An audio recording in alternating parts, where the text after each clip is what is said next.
তো বন্ধুরা দেখতেই পাচ্ছেন পাকোড়া কিন্তু রেডি হয়ে গেছে, আমি সার্ভও করে দিয়েছি। দারুণ টেস্টি, একটা ভেঙে দেখাচ্ছি আপনাদের সামনে। দেখুন খুব সুন্দর টেস্টি। তো বন্ধুরা টি টাইম স্ন্যাক্সে আপনারা এক টাইম এটা বানিয়ে খেতে পারেন, আপনাদের ভালো লাগবে রেসিপিটি। বন্ধুরা আজকে আপনাদের সঙ্গে শেয়ার করব ব্রেড পাকোড়া রেসিপি। খুবই টেস্টি এবং খুব ঝটপট জলদি এটা হয়ে যায় বন্ধুরা, আর দারুণ টেস্টি খেতে। টি টাইমে আপনারা এটাকে অবশ্যই স্ন্যাক্স হিসাবে ইউজ করতে পারেন, চায়ের সঙ্গে ভীষণ মজাদার লাগবে। তো অবশ্যই রেসিপিটি ট্রাই করবেন এবং আমাকে কমেন্ট করে জানাবেন রেসিপিটি আপনাদের কেমন লাগলো। তো বন্ধুরা রেসিপিটি দেখতে থাকুন এবং আমার সঙ্গে থাকুন। ব্রেড পাকোড়া বানানোর জন্য ব্রেডগুলোকে আমরা এইভাবে জলে ভেজাবো, জলে ভিজিয়ে আর জলটাকে ভালো করে নিচড়ে তুলে রাখবো। আপনারা সব রকম ব্রেড দিয়ে করতে পারেন, আপনাদের পছন্দ মতো যে কোনো ব্রেডই আপনারা ইউজ করতে পারেন। তো বন্ধুরা সব কটা ব্রেডকে আমরা এইভাবে জলে ভিজিয়ে আর জলটা চিপে রেখে দেব। তো সব কটা এইভাবে বানিয়ে নেব। বন্ধুরা এর মধ্যে একে একে দিয়ে দিচ্ছি ক্যাপসিকাম কুচি, পেঁয়াজ কুচি, কাঁচা লঙ্কা কুচি। কাঁচা লঙ্কাটা আপনারা আপনাদের স্বাদ মতো অ্যাড করবেন। এখানে দিচ্ছি কিছু কারি পাতা, দিয়ে দিচ্ছি ধনে পাতা কুচি।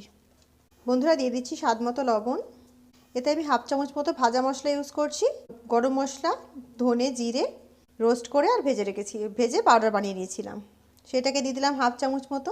বন্ধুরা দিয়ে দিচ্ছি 1 চামচ মতো চিলি গার্লিক সস। এতে গার্লিক ফ্লেভারটার জন্য দিলাম আমি, আপনারা এটা চাইলে স্কিপ করতে পারেন বা এর জায়গায় টমেটো কেচাপও 1 চামচ ইউজ করতে পারেন। দিয়ে দিচ্ছি অল্প একটু পাতিলেবুর রস। এবার এটাকে খুব ভালো করে আমরা মাখিয়ে নেব।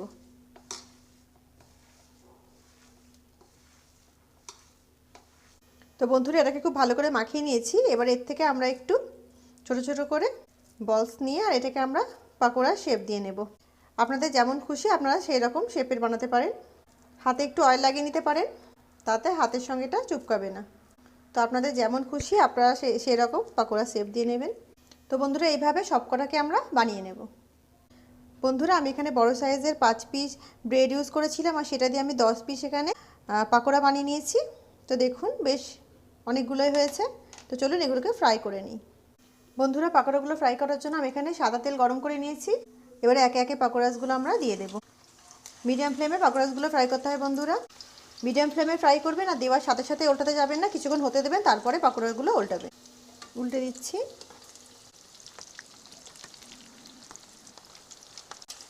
একসাথে অতিরিক্ত পাকোড়া দেবেন না বন্ধুরা, যেটুকু কড়াতে আপনাদের হবে সেই পরিমাণেই পাকোড়া দিয়ে আর ফ্রাই করে নেবেন সুন্দর করে। তো পাকোড়াগুলো আমরা উল্টে পাল্টে ব্রাউন করে ফ্রাই করে নেব, সুন্দর মুচমুচে ব্রাউন করে ফ্রাই করে নেব। বন্ধুরা পকোড়াগুলো আমরা ততক্ষণই ফ্রাই করব যতক্ষণ সব দিকটা সুন্দরভাবে ফ্রাই না হয়ে যায়। একেবারে সুন্দর মুচমুচেভাবে ফ্রাই হয়ে যাবে আর সব দিকটা যেন সুন্দরভাবে ফ্রাই হয়।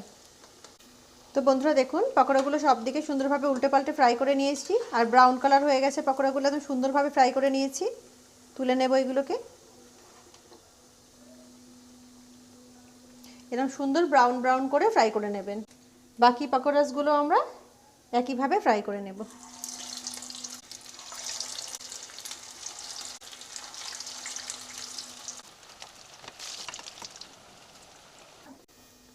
তো বন্ধুরা সবকটা পকোড়া ফ্রাই হয়ে গেছে ব্রাউন করে, তুলে নেব। দেখুন কত সুন্দর করে ফ্রাই হয়েছে, আর এগুলো কিন্তু রাখার পরে আরও একটু বেশি ক্রাঞ্চি হয়ে যাবে। তো 5 মিনিট রেখে তারপরেই খাবেন। তো বন্ধুরা দেখুন পকোড়া কিন্তু ফ্রাই হয়ে গেছে, সার্ভ করে দেব। তো বন্ধুরা দেখতেই পাচ্ছেন পকোড়া কিন্তু রেডি হয়ে গেছে, আমি সার্ভও করে দিয়েছি। তো বন্ধুরা অবশ্যই এটা ট্রাই করবেন এবং কমেন্ট করে আমাকে জানাবেন রেসিপিটি আপনাদের কেমন লাগলো। রেসিপিটি যদি আপনাদের ভালো লেগে থাকে তবে অবশ্যই আমার চ্যানেলকে লাইক, শেয়ার এবং সাবস্ক্রাইব করে আমার সঙ্গে থাকবেন। তো দেখা হচ্ছে একটা অন্য নতুন রেসিপির সঙ্গে। ততক্ষণ সবাই ভালো থাকুন, সুস্থ থাকুন। আল্লাহ হাফিজ।